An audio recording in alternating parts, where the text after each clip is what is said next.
Bien, respecto a la pregunta número 4, nueva constitución, interpretación extensiva del derecho de propiedad.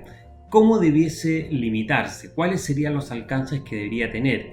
¿Se debería eliminar la acción de protección como forma de resguardo?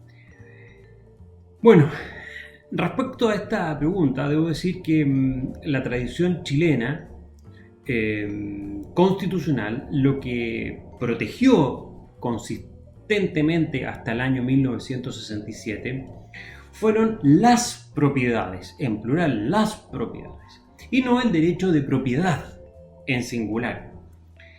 De tal manera que, como derecho subjetivo garantizado por la Constitución, el derecho a propiedad solo fue incorporado en la reforma de 1967 a la Constitución del 25.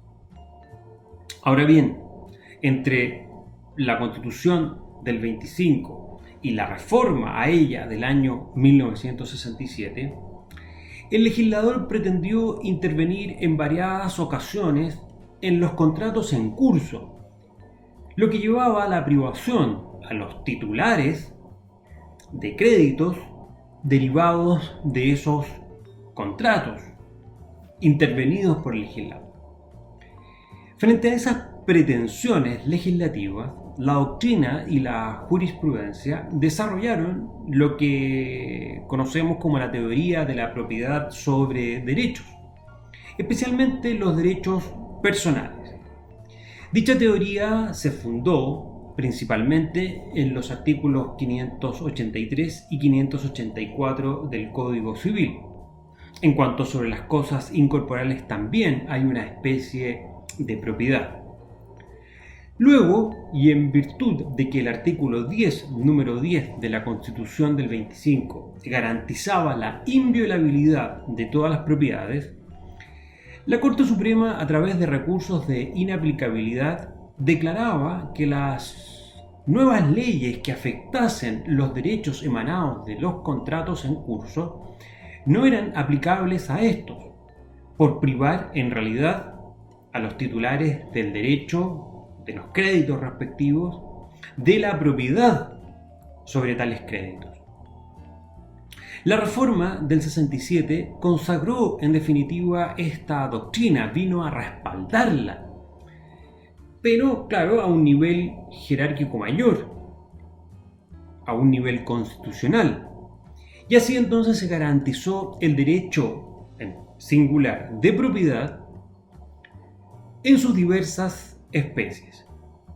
La actual Constitución simplemente reconfirmó esa doctrina y perfeccionó aún más el texto, agregando sobre toda clase de bienes corporales e incorporales. Lo expresado ha llevado a nuestro país, como bien sabemos, a el fenómeno de la propietarización de los derechos. Asimismo, ha llevado por el ejercicio del recurso de protección a dejar de lado, a no aplicar las variadas acciones y procedimientos civiles. En Chile se ha seguido aquellas corrientes constitucionalistas que gustan de listar todos los derechos que se garantizan por vía constitucional. Curiosamente, la aplicación desmesurada de la propietarización de los derechos a través del recurso de protección, como señalaba, vuelve inútil la enumeración, pues todo finalmente se reduce al derecho de propiedad. No resulta de interés elencar, listar 20, 30, 40, 50 derechos fundamentales garantizados por la Constitución si en definitiva el más importante y el único será el derecho de propiedad sobre todos esos derechos antes señalados. Si todos gozamos de un derecho de propiedad sobre los derechos patrimoniales y extrapatrimoniales, entonces basta con el reconocimiento del derecho de propiedad en la Constitución. Basta reconocer un único derecho. Lo anterior, claro está, salvo que se admitiera la interpretación civil acerca de que la palabra bienes en el artículo 19, número 24, solo se refiere a los derechos patrimoniales, de manera que la cuestión así se solucionaría. Pero claro, como no les conviene esta interpretación y no les ha convenido esta interpretación a los operadores jurídicos, será difícil, ¿no es cierto?, una interpretación conforme a lo que llamaría la sana doctrina. De manera que la nueva Constitución, a mi juicio, debería consagrar el derecho de propiedad en singular, aclarando que recae en sus diversas especies, pero sobre toda clase de cosas patrimoniales, corporales o incorporales. Así se distinguiría claramente entre la garantía constitucional del derecho de dominio, que protege a este, por supuesto, y las garantías referidas a los demás derechos de naturaleza extrapatrimonial, consagrados adicionalmente por la Carta Fundamental.